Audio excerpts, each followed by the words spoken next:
एक जगह रहते नहीं बंध कर संत समीर, निर्मल कहलाता वही बहता है जो नीर। हे लक्ष्मण, कहिए भगवान। हमें इस वन प्रखंड में इस चित्रकूट नामक स्थान पर रहते रहते बहुत समय हो गया है। इसलिए भैया चलो हम आगे की ओर चलते हैं। जैसी आज्ञा प्रभु।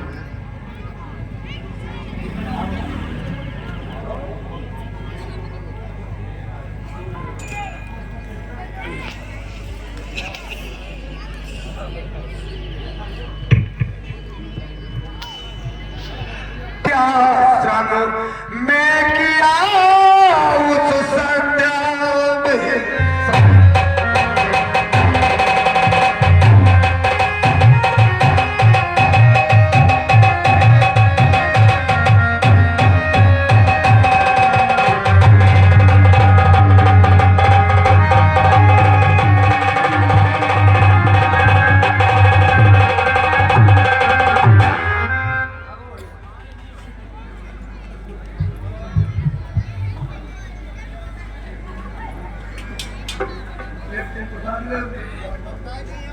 कल्याण।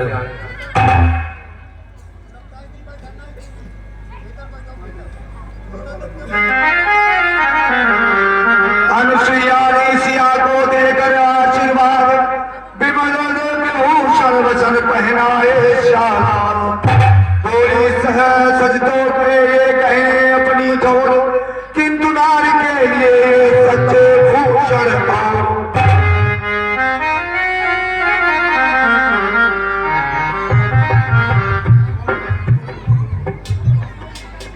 पुत्री, पहले तो तुम धूप से चलकर आई हो, मैं तुम्हारे चेहरे की थोड़ी सजावट बना दूं।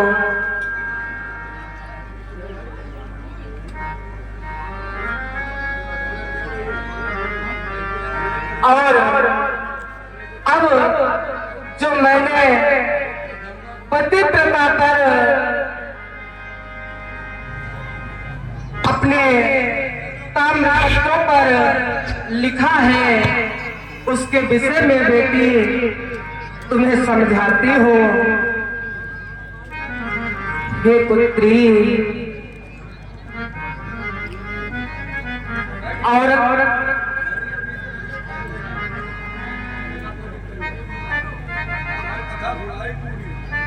अब मैं तुम्हें पति प्रथा की कथा सुनाऊंगी।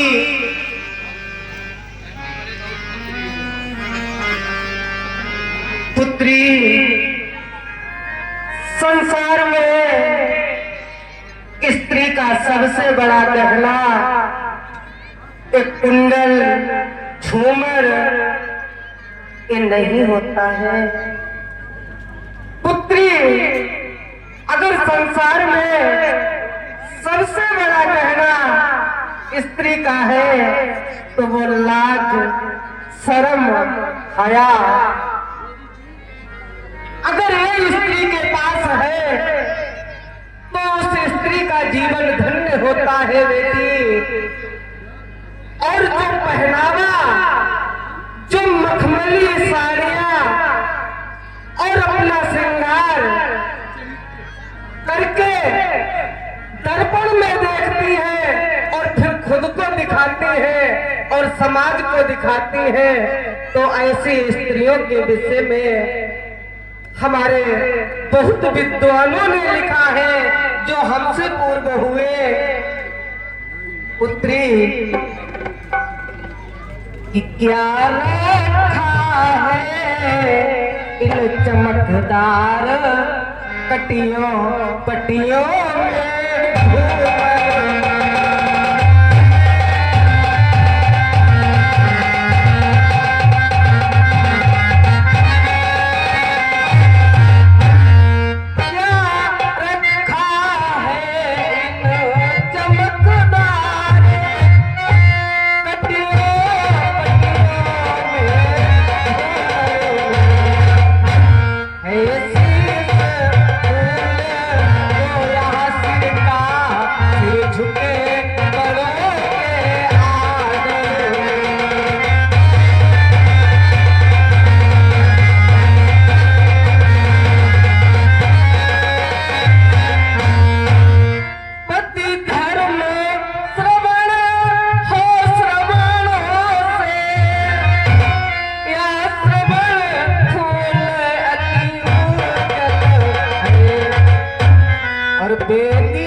लाज हो पुत्री और शर्म आंखों का काजल और शुद्धता, शरीर की शुद्धता और गंदगी ना हो तो वो समझ लो नाक की बेसर है, नाक का फूल है।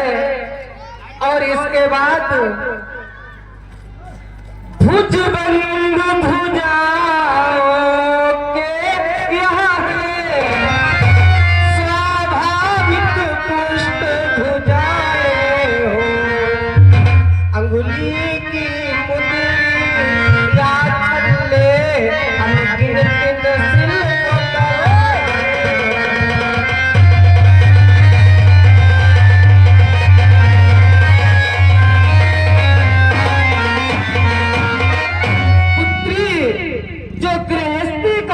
करती हैं स्त्रियां। सुबह शाम, सुबह होते ही अपने घर की सफाई करती है और जो भी घर के सदस्य बिस्तर पर लेटे हुए होते हैं उनके बिस्तरों को एकत्र करती है और घर के बर्तन को साफ करके रखती है। उसी घर हे बिटिया लक्ष्मी आती है और जो लाली चंद्रमा बना करके अपना मुख और झुमकी झालर और बनारस की साड़ियां पहन करके घूमती है। हे पुत्री, उनका घर में कलह और उसके बाद निर्धनता आ जाती है।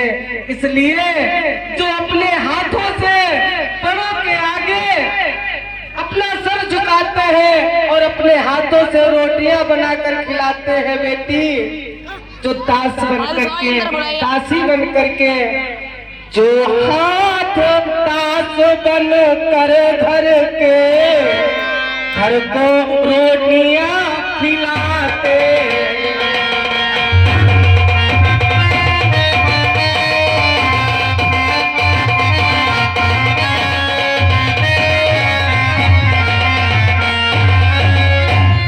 जो हाथ दास करो घर के, घर को रोटियां खिलाते,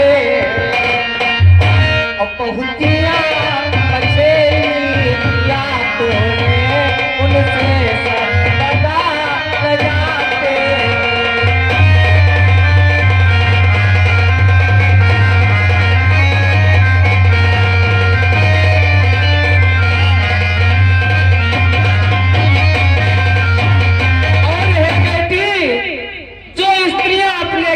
कार्य छोड़ देती है और अपने मोहल्ले की गलियों में और बैठ जाती है, अन्य स्त्रियों से अपने घर की बुराइयां करती हैं।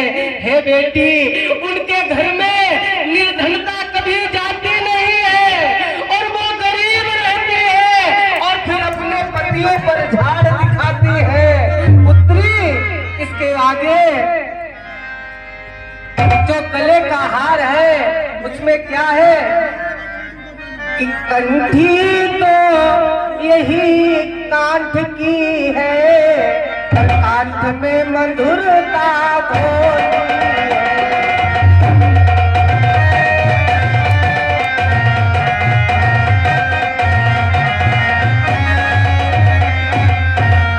और मीठा खाता मूल यही रसवाली मीठी बोली है।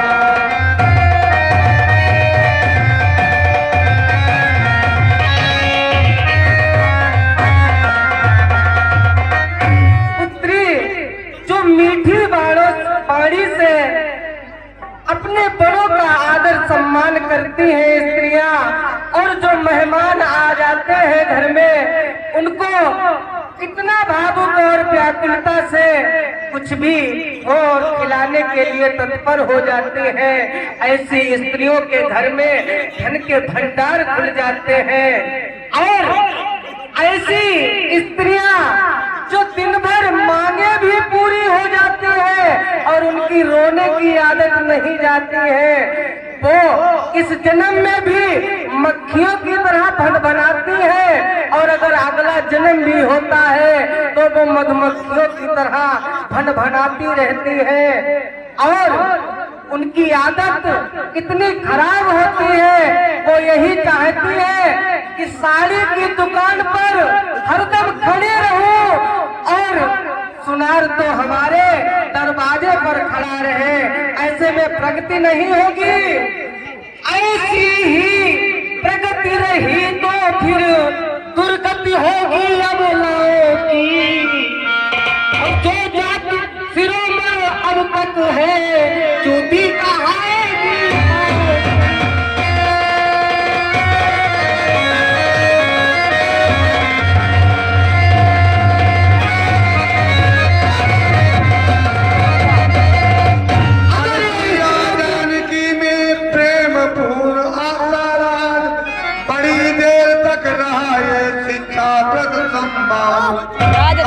रघुवर से मिले इधर प्रफुल्लित गात, कहीं उन्होंने भी यहाँ पुरुष धर्म की बात।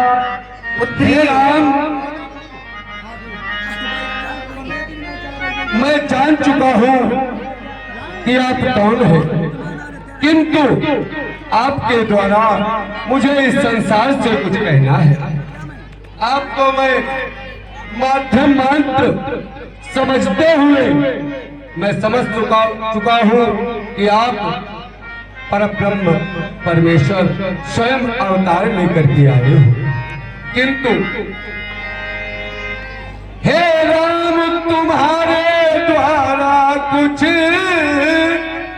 जग को संदेश सुनाना है। कर्तव्य पति तू नरमंडल को किंचित उपदेश सुनाना है।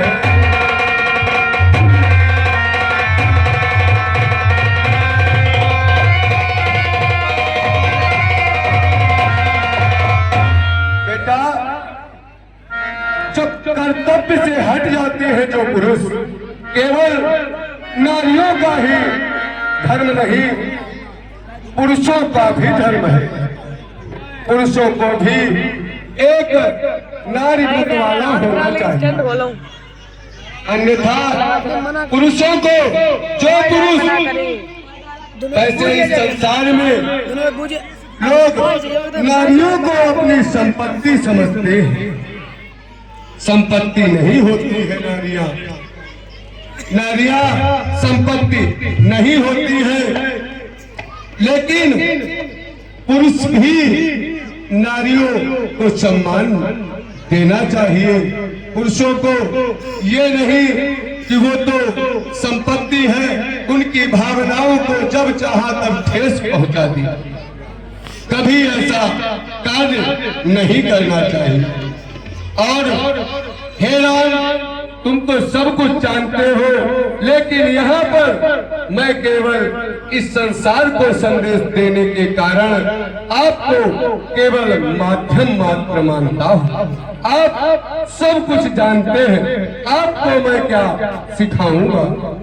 सीखा तुम नारी मंडल से सच्चा निस्वार्थ कर्म है क्या, क्या प्रेम और क्या सहन से सेवा, क्या सधर्म ही है क्या।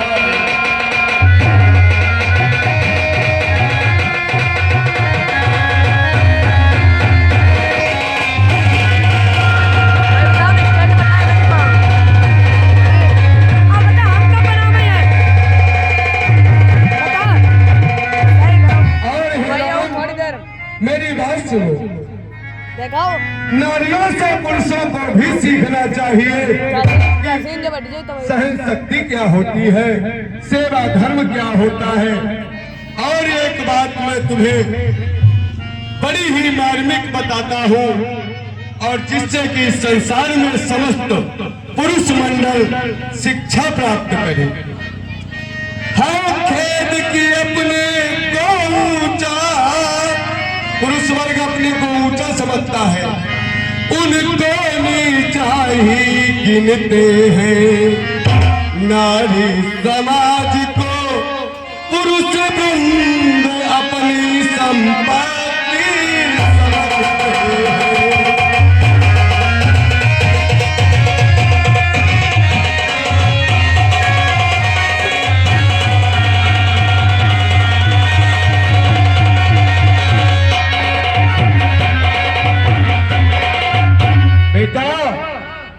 पुरुषों की एक भावना रहती है उनके अंदर कि वो स्वयं को ऊंचा मानते हैं और नारियों को नीचा मानते हैं, और उनकी भावना को भावना न समझकर बेटा अपनी संपत्ति के रूप में मानते हैं।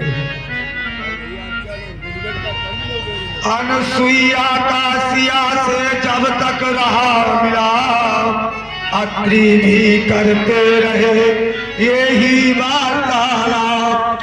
कई दिवस तक रहा यूं सम्मेलन संवाद, विदा मांग कर एक दिन चले राम सारा। हे ऋषिराज, कहिए प्रभु, अब हमें आज्ञा दें ताकि अब हम आगे की ओर प्रस्थान करेंगे। ऐसे आप लगभग 4-5 दिन आपने हमारे निवास पर विश्राम किया, बड़ा ही आनंद आया, लेकिन आप आग्रह करते हैं तो मैं आपको रोक नहीं सकता, क्योंकि मुझे पता है कि आप अगर हमारे आश्रम पर ही रहेंगे तो अन्य कार्य में बाधा आएगी। इसलिए मैं आधे मन से आपको जाने के लिए आज्ञा देता हूँ। हे राम, ठीक है ऋषिराज, कल्याण हो, विजयी भव, सुफल मनोरथ हो ही तुम्हारे। जिस उद्देश्य से आए हो तुम्हारे मनोरथ पूर्ण हो। कल्याण हो। सौभाग्यवती भवपुत्री सीते सौभाग्यवती।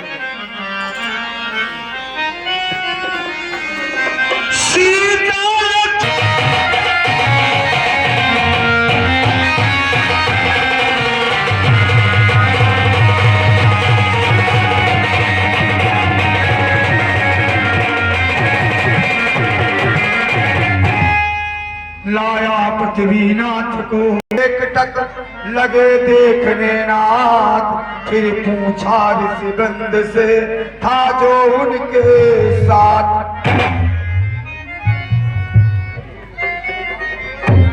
हे ऋषिवर, कहिए प्रभु, ये सब मैं क्या देख रहा हूँ ऋषिवर? हे पूज्य बरो ऋषियों मुनियों, हड्डी का कैसा ढेर रहा।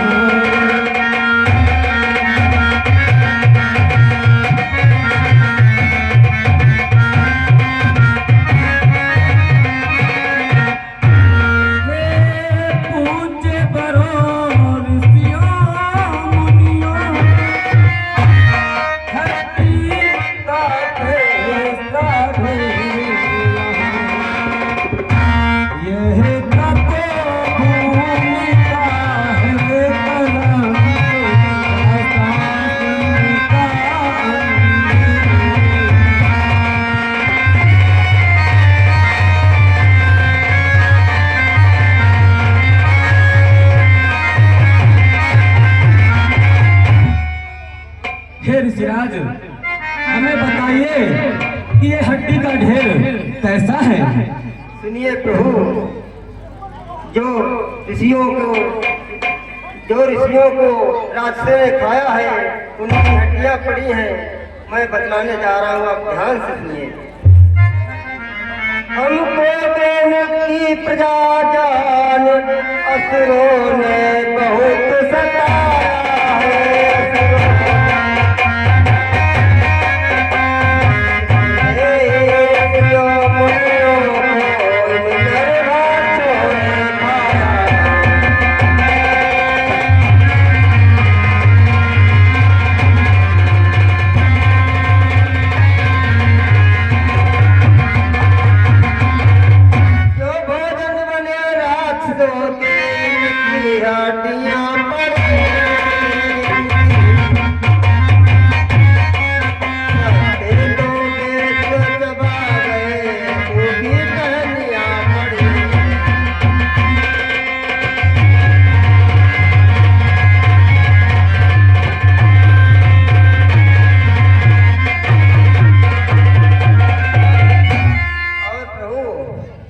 चुपचाप बाट में है उसकी जो न्याय से बदला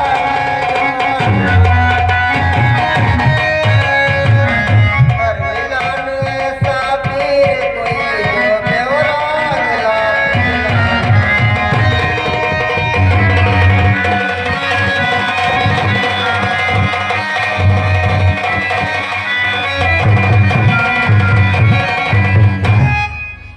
फूल है जिसकी बगिया के वह माली शायद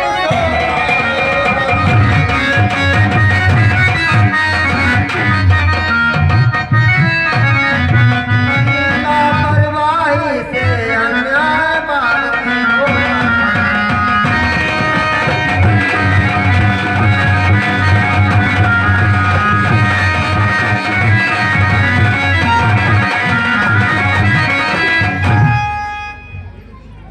करुण कहानी पड़ी जब करुणानिधि के कान गाना, क्यों आए हैं जगत में आया इसका।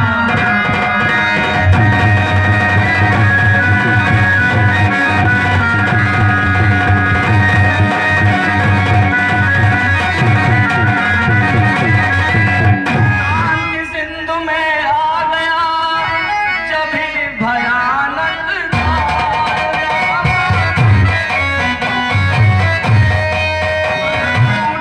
दोनों भुजाएं।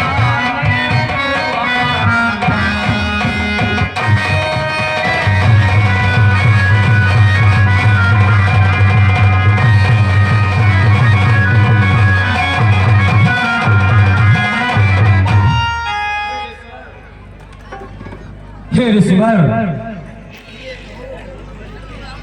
मैं आपसे कुछ बात कहना चाहता हूँ। अरे हाथ जोड़ कर हूँ ऋषि मुनि दल सुने प्रतिज्ञा पाताल सुने और भूलोक सुने और नभमंडल सुने